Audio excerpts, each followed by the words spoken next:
Alrighty, Sharp Customs, we are rolling, and as you can see right here, this is what we are going to focus in on. It is a GT40.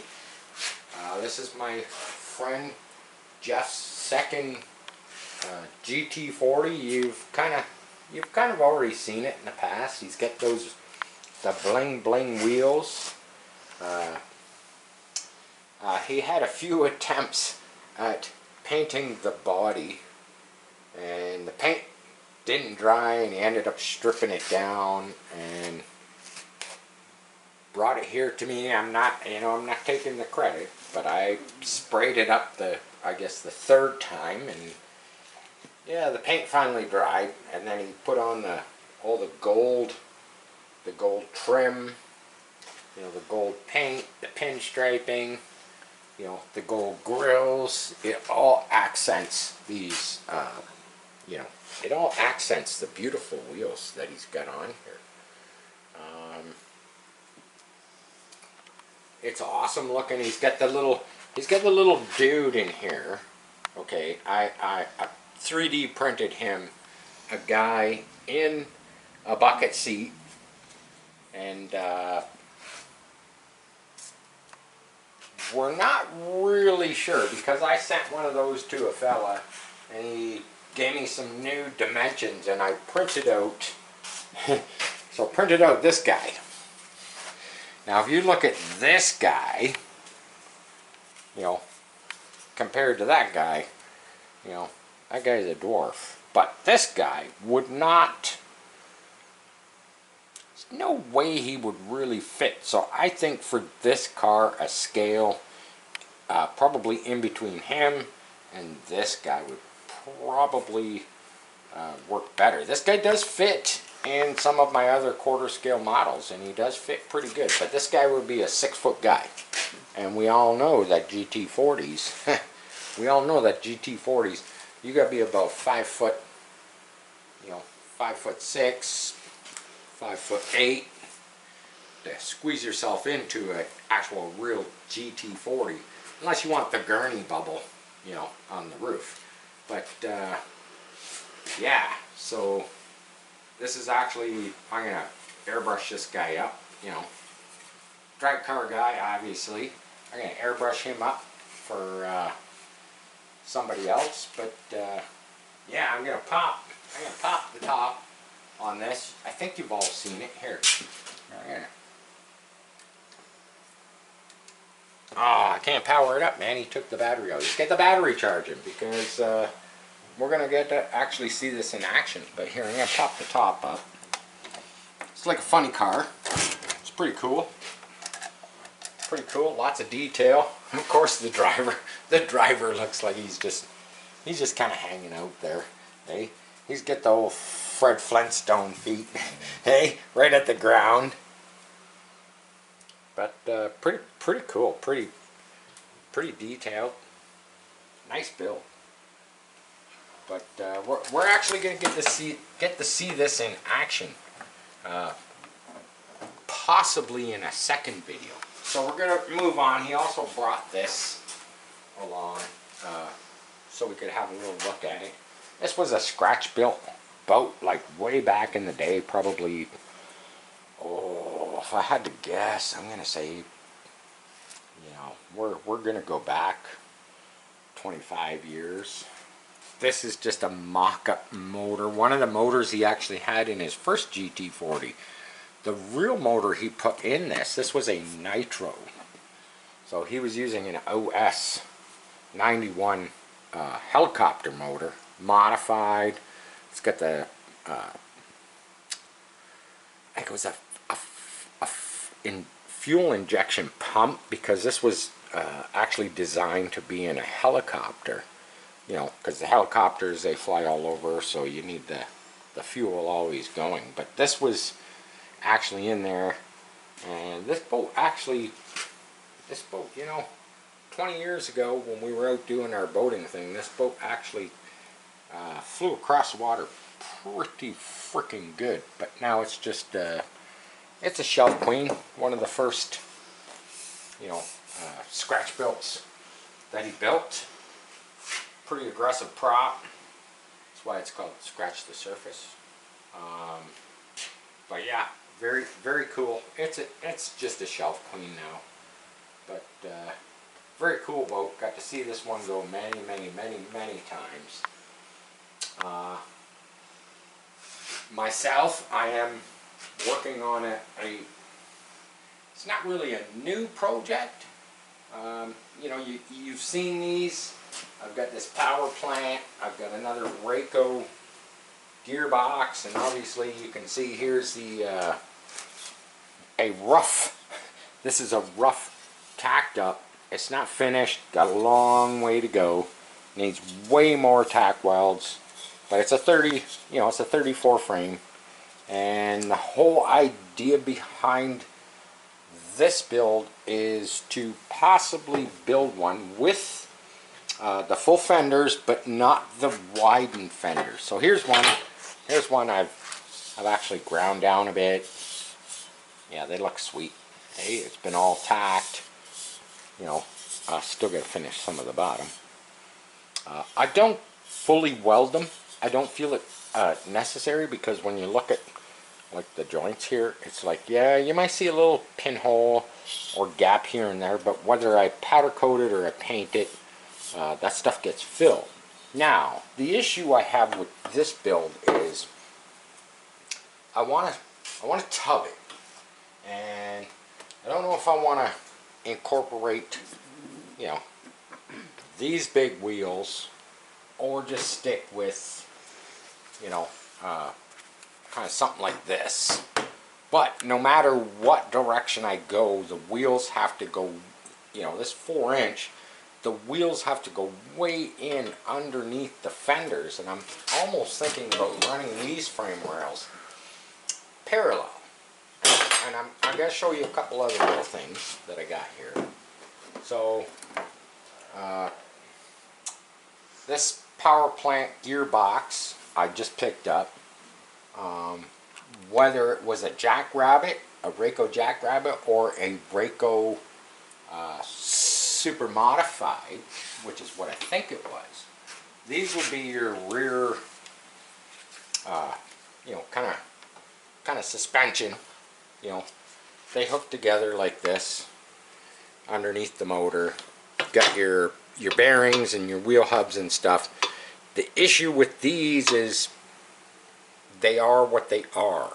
You can't, I suppose you could cut some of this plastic off, and you could move these in a little bit closer. They might get too close. I don't really know. It's kind of not the road I want to go down. I don't really want to use this stuff. As you can see, I've got the box with all the shocks, you know, the rod ends. I've got front spindles. Actually got an extra set of spindles. They'll probably be incorporated into a straight axle. But what I did is I machined up these steel blocks, and so as far as the dog bone, you know, the dog bone that goes in there that drives the wheels, these can be cut and they can be shortened, so that if I have to move this, you know, way in deep, kind of like that, and my idea is to possibly run, like, yeah, the frame's not going to stay there, but the idea is to run, because this is steel, I can weld to it. My idea was to run, you know, like a trailing arm to the frame somewhere.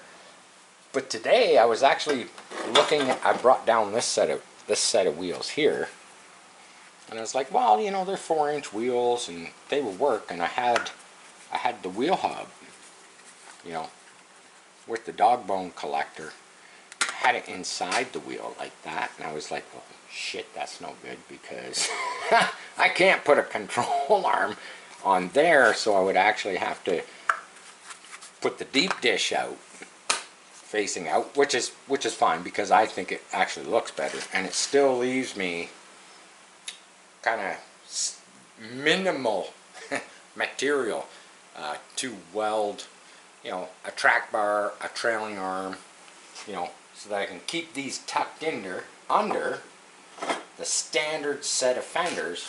And I'm going to go out and I'm going to grab that. Camera girl can kind of pan around here. I'm going to grab the fiberglass piece.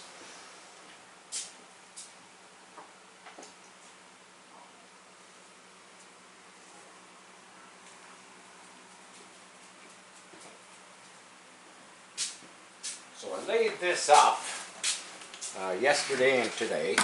It is just the regular fenders, you know, unlike Ruby Red. Yeah, it's still a little sticky. I just put a little extra reinforcing on the running boards, and I already popped it. But as you can see, you know, these fenders are pretty narrow once you get the body on here, so you would have to, you know, you'd have to cut some of this out. The interior, you know, the wheel well, you'd have to cut that out to get that wheel. If we look at it upside down, you know, this wheel would sit somewhat there. Now what I'm gonna show you is, so this frame rail, once it's finished, it's cut, it's bent.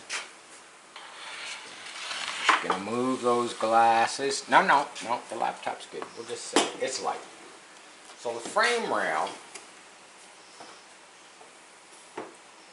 sits out like that wide under normal circumstances. There's a slight bend here, and then the front has a slight bend also.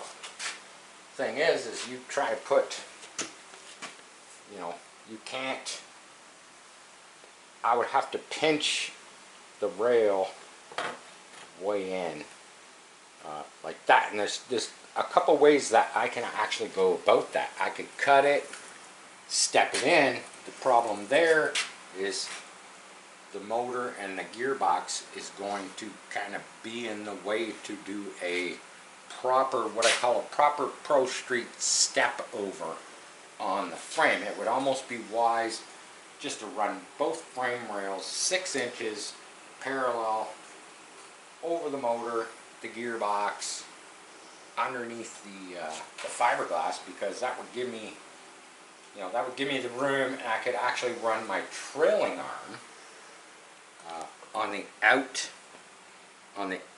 outbound side of the frame, which would work fine.